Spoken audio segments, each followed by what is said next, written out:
Let's learn about retouching.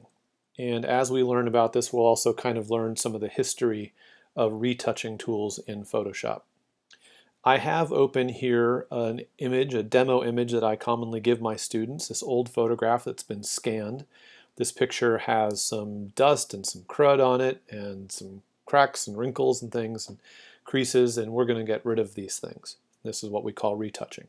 Now, I've initially opened this as a smart object. You wouldn't need to, but in case you did, this will add an extra little step that I want to show. So the first thing I want to do is to duplicate this layer. I don't want to retouch on the original image layer. I want to have that preserved. There may be a reason I want to go back to it. Maybe I just want to show a client how bad their photograph originally looked before I did all the expensive work. So first thing I'm going to do is duplicate this layer right here by right-clicking on it and choosing Duplicate Layer. And I'm just going to call this Retouch. Now, if I pull back out, you'll see that this second layer, because it's duplicated from the first one, is also a smart object. I can't retouch on a smart object. It's not a rasterized layer. So I'm going to have to right-click on this again and choose Rasterize Layer. That's the little extra step you would have to do had you open this as a smart object. Now that this is a rasterized layer, I can actually start to manipulate the pixels of this image. And I'm going to zoom in just within Photoshop here just a little bit so we can see some of the things. And the first thing I'm going to try to get rid of is this little mark on the forehead. I think it's just a little bit of something stuck to the photo when it was originally scanned, some debris. And to get rid of this, I'm going to use the oldest of the retouching tools, which is the clone stamp tool. And over here in the tool bar, that's this tool right here. And click on that and choose Clone Stamp Tool. Now the way that the Clone Stamp tool works is that you have to pick somewhere to take pixels from, and then you're going to transplant those pixels, clone them, onto the thing that you want to get rid of.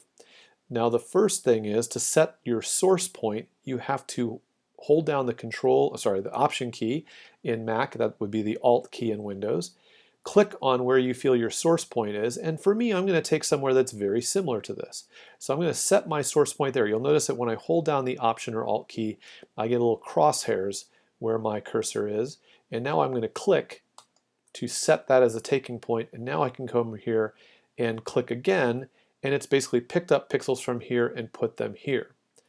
Now I'm going to undo this, and just so you better understand this process, what if I set the source point as the eye over here? I'm going to make a little bit larger of a tool to do this. If I Option clicked on the eye and I came up here into the forehead and now I click and paint, you can better understand how it's picking up pixels from one place and transferring them to the other. And as I brush around, my source point moves in alignment with where I'm painting. Okay, now that's really, silly and psychedelic looking. I'm going to undo that. But that gives you some understanding about why this tool is doing what it's doing. I'm going to set a source point right here. I'm now going to click and paint if I need to and pick up pixels from here and put them here.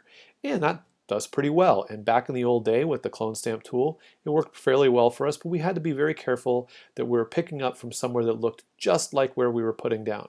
Because imagine if the only place I could choose from was from over here, or I just wasn't paying very good attention and I picked from a darker area and I replaced the pixels here. Well, now it looks much worse. Now it looks like a big blemish, mole, zit, whatever, acne, something on his forehead. So I'm going to undo that. And that allows me to show you why the next evolution of the tool was so helpful. The next retouching tool that we got was the healing brush tool. The healing brush tool, when I activate it, this works a lot like the clone stamp tool. I still need to set a source point. So I'm going to choose something deliberately a little bit darker over here, and I'm going to hold down the Option key or Alt key, click to set my source point. And I'm going to come over here, and you're going to see, like, it initially previews like it's going to look dark. But as I paint, what Photoshop does is it examines the area around where I've painted. It tries to match or mimic the color and tonality of that area.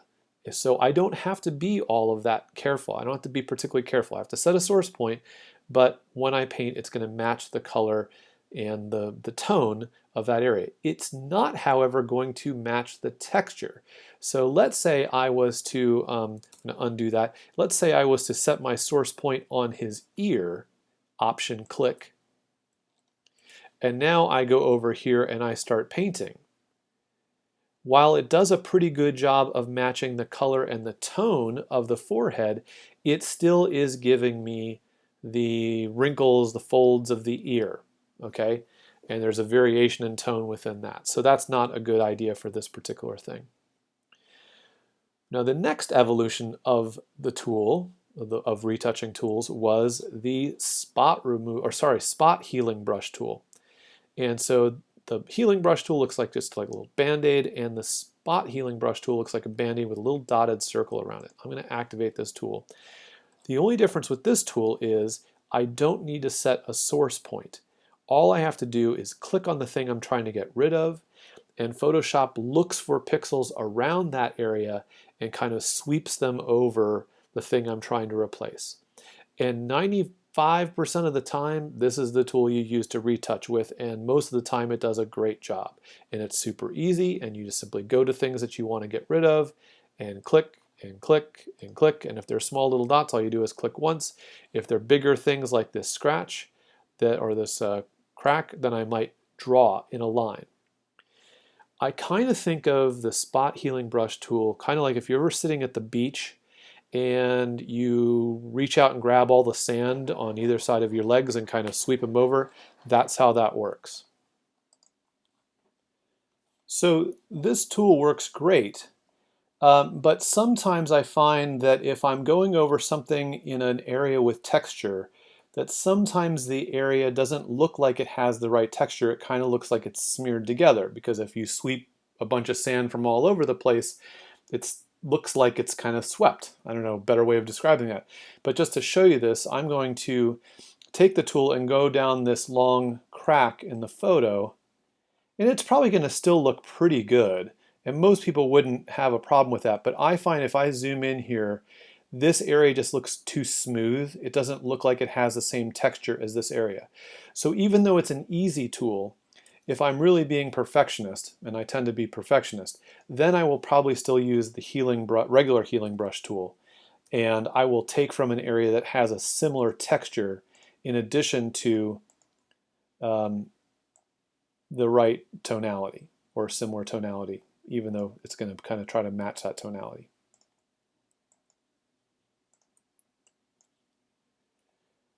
So with a combination of these tools, you now, maybe with this demo, can start cleaning up this photo. Before I go to start cleaning up all the different things, I want to point out one area where the original clone stamp tool is still very helpful.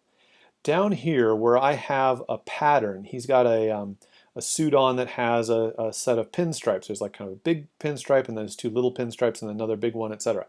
So I want to keep that pattern, and that's where I find it's helpful to still go back to the clone stamp tool, and I'm going to settle in, like right here I want to replace this area that has the big pinstripe, so I'm going to settle in over another area that has a pinstripe, click on that, and now I'm going to be reproducing that pinstripe, and as I move the tool I go over to a similar area. Oop, I went too far.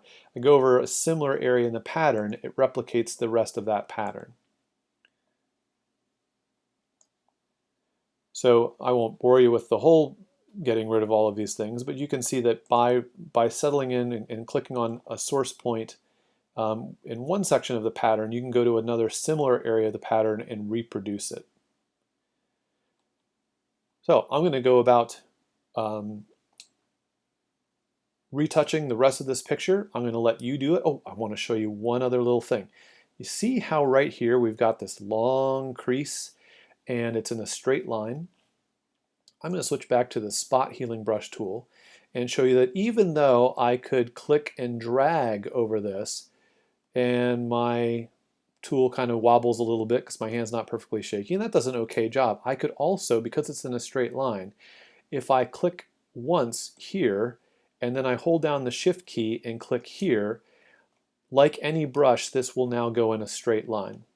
You will notice, by the way, that I have in the options bar, I have turned on content aware. And that also allows me to go right over an area like this that moves from the suit over to the tie, and Photoshop will examine the area around it, know that certain things should be continuous, and you get a pretty good transition of those lines. It looks like nothing ever happened, that line continues. You might take that for granted, but for a long time in Photoshop working, we had to be very careful about lines like that and retouch right up to the line and then retouch just the line and then retouch past the line. But again, my last little tip here is if you click once and then shift click where the end of that line is, you connect it in a straight line. So I'm going to pause the video. I'm going to do retouching while you maybe pause the video and you do your version of the retouching on the same demo image, and then I'll show you the finished product. And poof, took me a few minutes, but there is the finished retouched image. One reason why I love to have this duplicate layer is so that I can now make it invisible and bring back all of the damage that I've fixed. And this can be really helpful when speaking to a client and showing them, how much work you've done. You could even make a before and after version of an image like this to put on your website to show your retouching skills.